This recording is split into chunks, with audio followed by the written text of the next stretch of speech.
Now, this is what I want you to do. For all those who are not subscribers to the Shock of the Hour, I need you to email me at priestisaac27@gmail.com. Because for a limited time only, I will be offering, listen to this, 2 free weeks of the Shock of the Hour. So if you're not a subscriber to the Shock, of course you've listened to the Shock, but if you're not receiving the Shock of the Hour every evening in your inbox via the email, then you need to contact me and say, Priest Isaac, I would like to get the 2 week subscription. That is the free subscription for the Shock of the Hour. And we will send you, email you each and every evening after the Shock of the Hour, that episode specifically that was recorded. Remember, the Shock of the Hour is a program that comes to you every evening. I'm talking about Monday, Tuesday, Wednesday, and Thursday.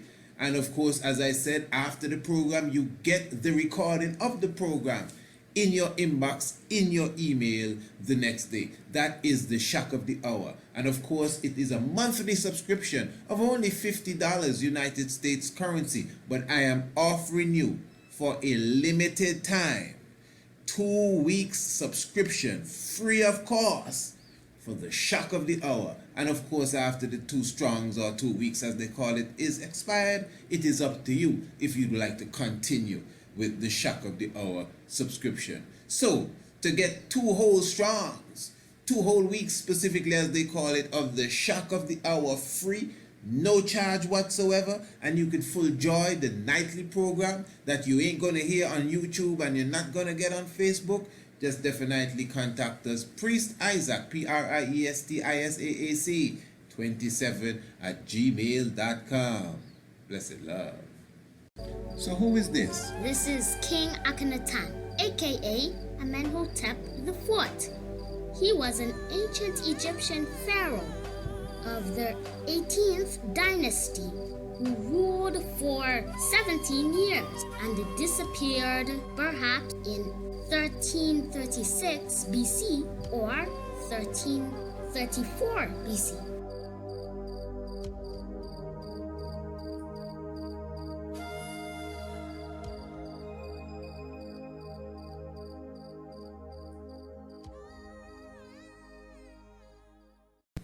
In the name of Haile Selassie I. You know, we have covered this topic before. We have definitely gone through it in fullness on the Shock of the Hour. But I thought that it was important to touch upon it even again, even at this moment. We have done several audios and videos highlighting Akhenaten, highlighting Tutankhamun and their relationship. And we have always showed, especially in the case of Akhenaten, that the outlook on this individual, how he is taken by the world, is definitely false.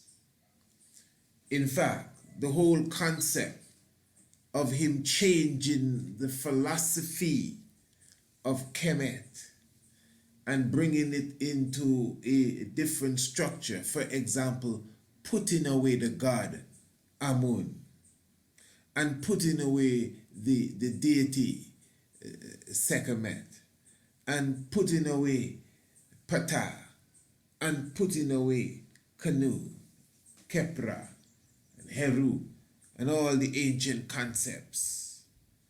He's seen and even vilified in some sense by some scholars because he put away, as they say, these principles.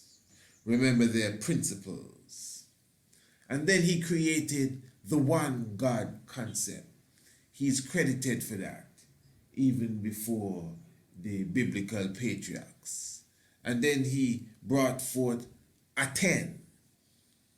And this Aten was seen as the sun, and the rays of the sun were usually seen touching Akhenaten and his royal family. And remember now that the Ra or the ray, as we know as also the sun. Some people consider it the eye of the heavens. But the sun itself in the time before Akhenaten was also seen as a very important principle. That's Ra himself, one of the chief, if not the chief god.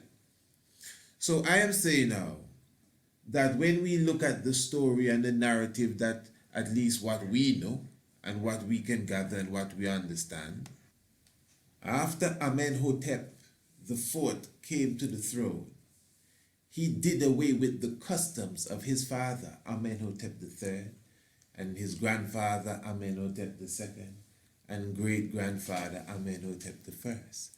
And this Amenhotep the fourth, as you see in his name Amen, the god Amen, or also known as Amun, Amunhotep the third and Amunhotep the fourth, he changed his name to Akhenaten.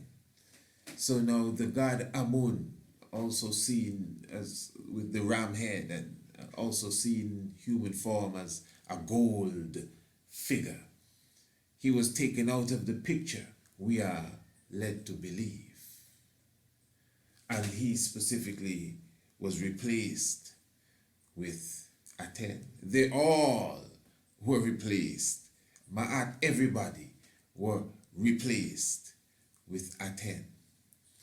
Interesting with Aten is that Aten has a serpent on it, like the serpent that is seen on the mitre or the crown of the Kemetic king. And the serpent is looking straight forward, while more time the Ra figure is also represented with a serpent on it as well. But the serpent is looking either straight forward or to the other direction. You see the serpent from a side view. That's in the case of the god Ra. But the god Aten, which is seen as a sun as well, and more times has a serpent too. But this serpent is looking forward. Now remember, the sun is not a circle. The sun is a sphere, basically a ball. So you're just looking at the same thing from a different angle. And what it is, a lot of us, just like we do with the Bible, just like we do with any sacred book, we take the ancient historical, the historical understanding that were given to us basically by those who, if you want to say, discovered or rediscovered a lot of the temples, a lot of the hieroglyphs. You have the Rosetta Stone, and then we go into the history of Champollion, and so we learn to read now the hieroglyphs. We learn to read the Menuneta.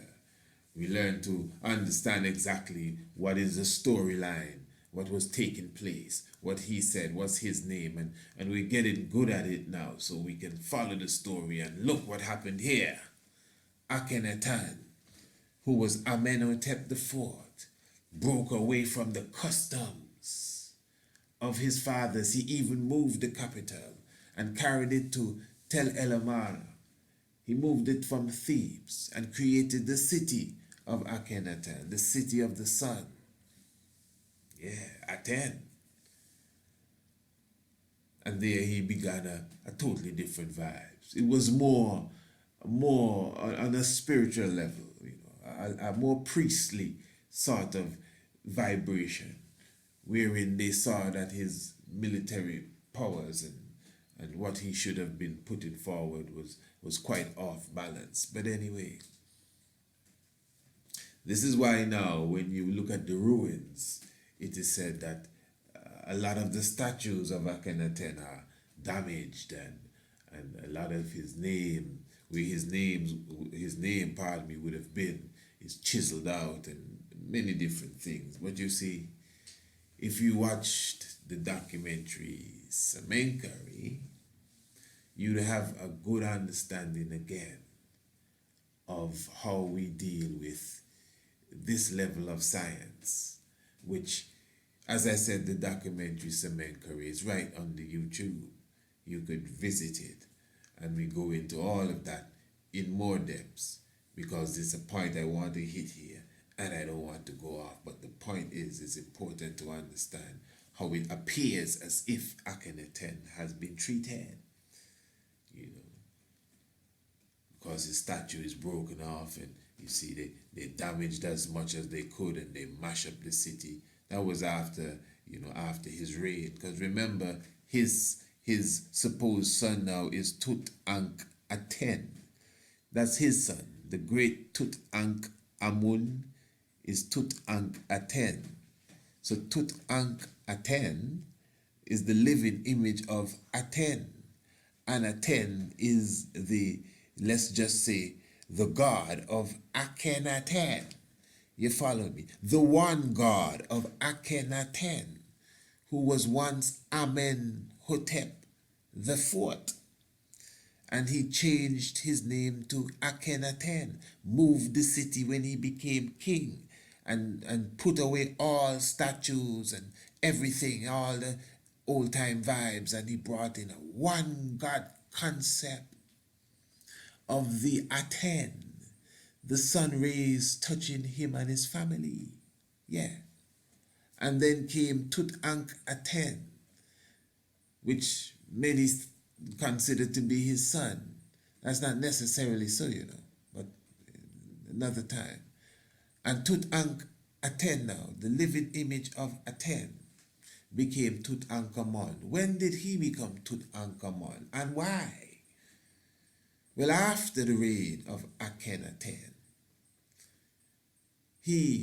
Tutankhaten, at the age of 9, took the throne and became the world-famous Tutankhamun.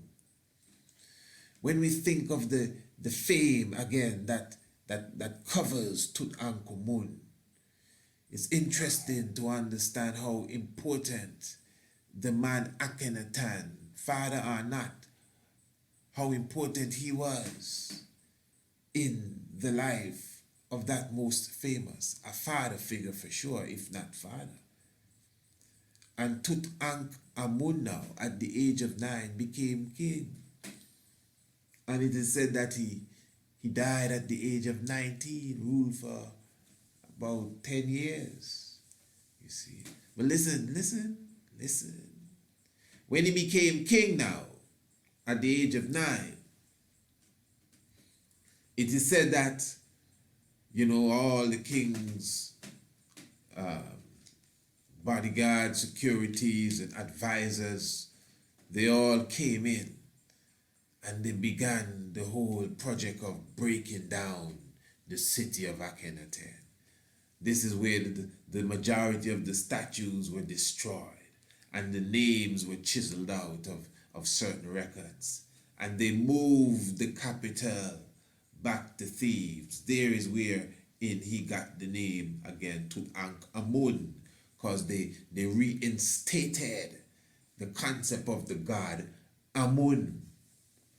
So you have now Tutankhamun, the boy king at the age of 9. Akhenaten, whatever happened to him, is out of the picture. That's serious. Whatever happened to him, he's out of the picture. Everybody for him just gone. Tutankhaten now, Tutankhamun, even married his daughter. You could see them both on the chair, the golden chair, I think the most famous of the artifacts that were found in the tomb of Tutankhamun. All the artifacts were just trampled up and down, everything thrown around, just thrown around. They purposely left it so that all of this is science. But anyway, so that throne now, you would see on the throne Tutankhamun and his wife touching him together. And they both have on, we've covered this in some programs, they both have on a pair of sandals or slippers. A pair, not a pair each. One has on the left foot and the other has on the right foot of the sandals. And that is obviously doesn't mean the artists. I mean the artists and the designers that designed this wonderful, beautiful work of art. If they forgot to put on a sandal on each foot, well, something wrong there. No, man. It's a science. It obviously is showing that there's a oneness between them. They both have on the same shoe, basically. One on one foot and one on the other foot. A very simple level of science, just to let you know that they're one. And what I'm saying now is that this golden stool, golden chair, throne, pardon me, of Tutankhamun, as I said, this was found in his burial chambers, in his necropolis, really. And when you observe this now, it also came with the footstool of the 9 lords. Tutankhamun is a very serious figure here. For those who have gone through the documentary 7, you would have a good idea of what we are trying to put forward. Tutankhamun is a serious individual, the feathered snake. And you'll notice that on that seat, both of his names, Akhenaten and Tutankhamun. But this was obviously in the time of him being Tutankhamun. This was 10 years after the reign of Akhenaten. 10 years since they moved back to Thebes. 10 years, basically the end of his 10 years. And if you look on the throne, you will notice that the sun is stretching forth its hands. Now, this is very serious. This is the point of the whole video that I decided to do on this subject. If you notice, the sun is stretching forth its hands, touching Tutankhamun and his wife. That's not Tutankhaten, that's Tutankhamun. The boy king still, because he didn't pass 20, definitely not 21, according to what we are told. And this sun that is touching him is not Ra. At least it's not Ra in the way that we are supposed to accept Ra. It is Aten. This is the throne. Listen to me good. This is the throne of Tutankhamun. Many of our historians, and when I say our, I honestly am more speaking of not necessarily our black historians, those that are more internationally accepted, really, from the university and I'm just saying that many of these people will pass Tutankhamun as just a figurehead leader, meaning that some of the old gods that maybe were even around his father, that was just waiting for his demise so they could bring back in the old stuff.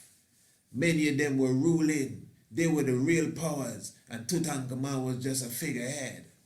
That's how they push the narrative, as if they were there.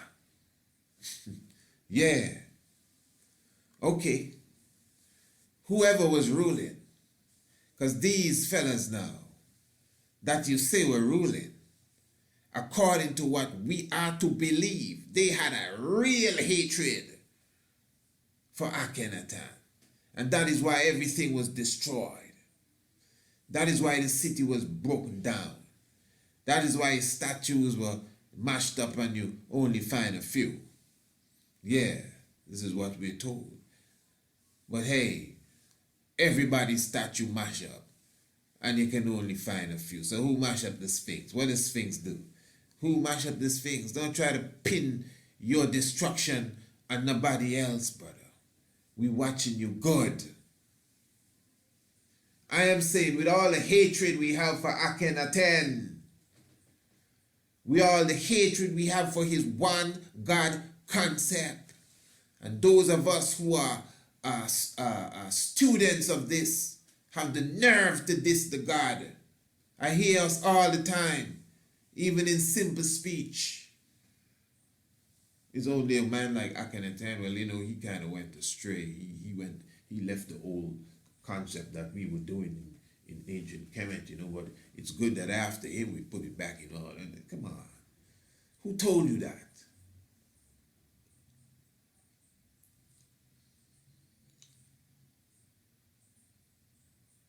Our science is deeper than their science, my brothers and sisters. Our science is beyond them. Our science is beyond them, man. Our science is beyond them. You don't hear what his son name, if it is? The living image of Aten. And he is. That's why the capital had to move just for a moment. What these idiots know about our science, man? They're just leading us astray. I'm talking about the tomb robbers and the European historians, specifically from back in the day. Them same killers that telling you Egypt is not in Africa. Is they come up with this idea of what was taking place. They don't know nothing. They're telling you millions and this and that and how much people sacrificing this and that, having no understanding of our esoteric expressions in mythology. We move our capital because a child was supposed to be born. Tutankhamun is the outstanding. I know you love the Ramesses and you love the who else, the Setis, and because we've somehow taken again the juice of these early historians and archaeologists, and carried on the tradition. Not wrong of when you come to these mighty kings of ancient North Africa. But I'm telling you, there's a science about Tutankhamun that is unparalleled, for sure. And again, we have gone through that multiple times. The feathered snake, the cycle of the sun, and the Christ himself, the Akhenaten I speaking about, he's considered as the first Christ as well. He's seen as Moses too. He took the power from Thebes and carried it to Tel Alamar, as they say in the desert, and build a city. For unto us a son shall be born, man. The living image of the sun, the cycle of the sun, the feathered snake. Then people don't know what's going on. Nobody vexed with nobody. We understood what's going on. All gods step aside. We understand what's going on. God in flesh. Man. Yeah. And then now his name is changed to Tutankhamun, because he is the living image of the Amun, the God in flesh. And then all of a sudden everything seems to be back to normal. And the city is returned. Akhenaten gone, done what the angel had to do, and carry the city now back to Thebes.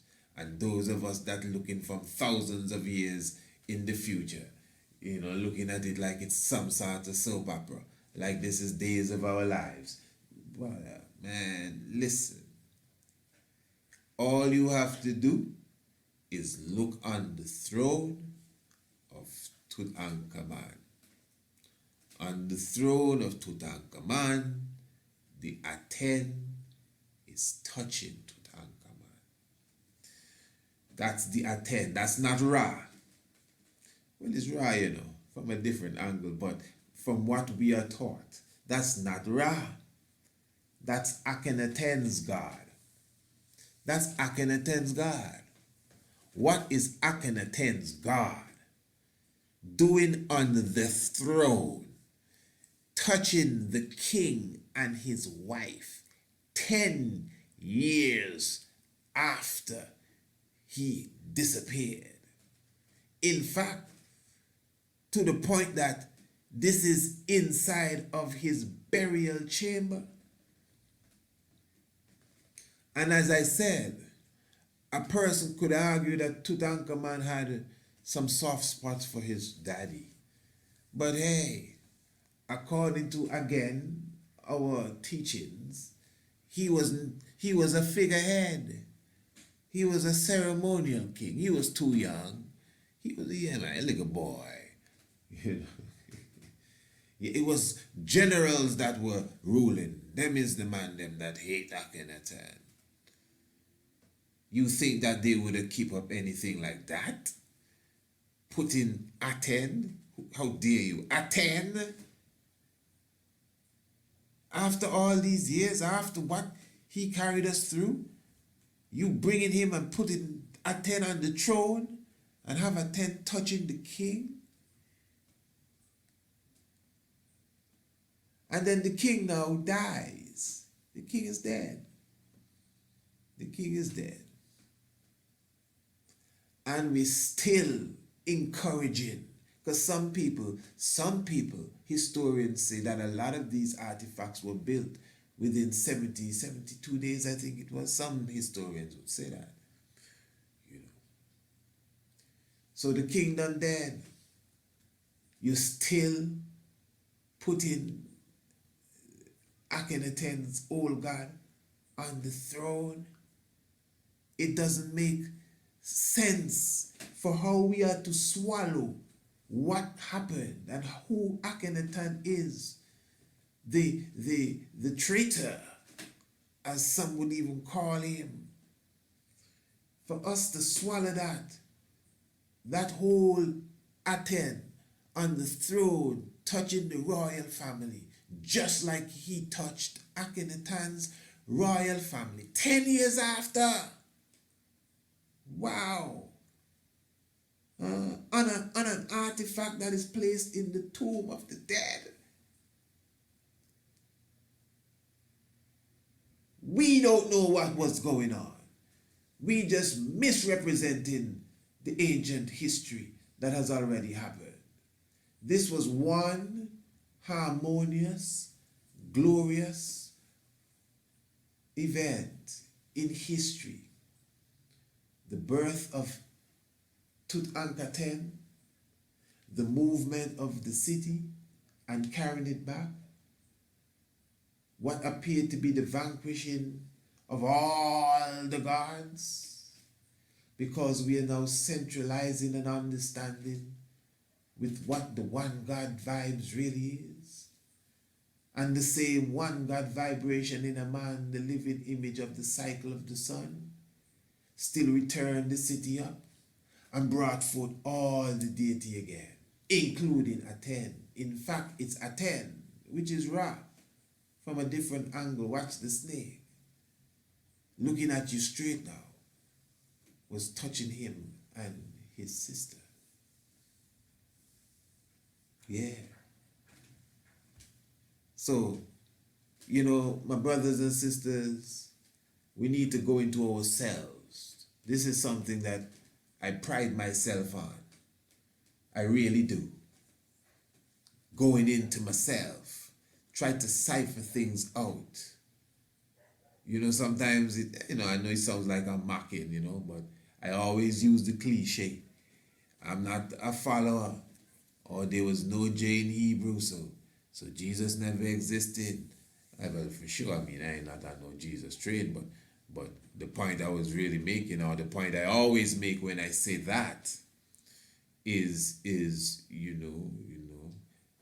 people that just utter that, okay, there's no J in Hebrew. Which Hebrew you talking about, by the way? And what's the importance of just Hebrew alone here? I showed in our Orisha video the whole importance of the J and the Y. I'm talking our ancient African tradition. What are you telling me about? Man.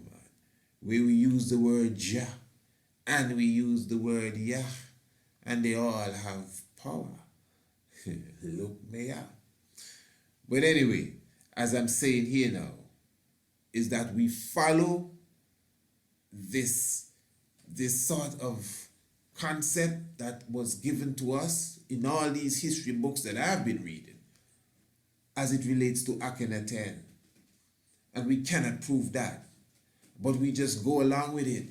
And in our libation and in our praise giving, we somehow dim it down for the great ancestor. For he's greater than we think. That is my point there.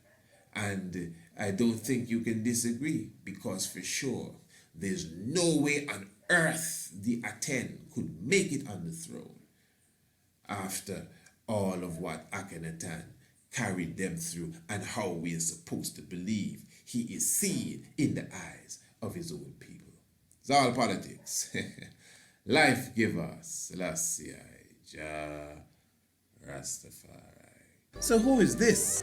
This is Queen Nzinga. She was the 17th century warrior queen of the Ndongo and Matamba kingdoms, which is modern-day Angola. She was born in 1583 and had two sisters, Makambu and Kifunjin Bandi, and a half-brother named Mbandi.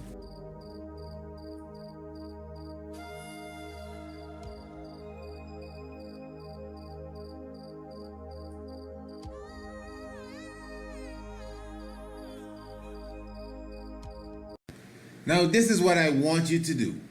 For all those who are not subscribers to the Shock of the Hour, I need you to email me at priestisaac27@gmail.com, because for a limited time only, I will be offering, listen to this, 2 free weeks of the Shock of the Hour. So if you're not a subscriber to the Shock, of course you've listened to the Shock, but if you're not receiving the Shock of the Hour every evening in your inbox via the email, then you need to contact me and say, Priest Isaac, I would like to get the 2-week subscription. That is the free subscription for the Shock of the Hour. And we will send you, email you each and every evening after the Shock of the Hour, that episode specifically that was recorded. Remember, the Shock of the Hour is a program that comes to you every evening. I'm talking about Monday, Tuesday, Wednesday, and Thursday.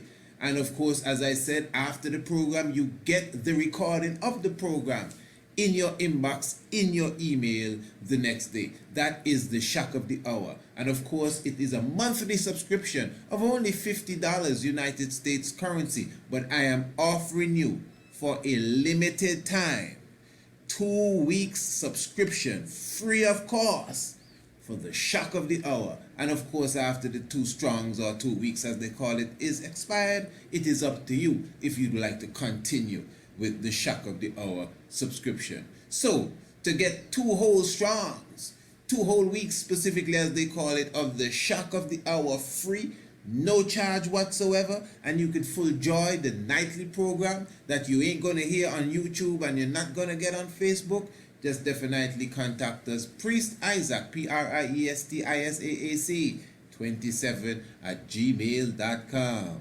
Blessed love. Blessed love to everyone.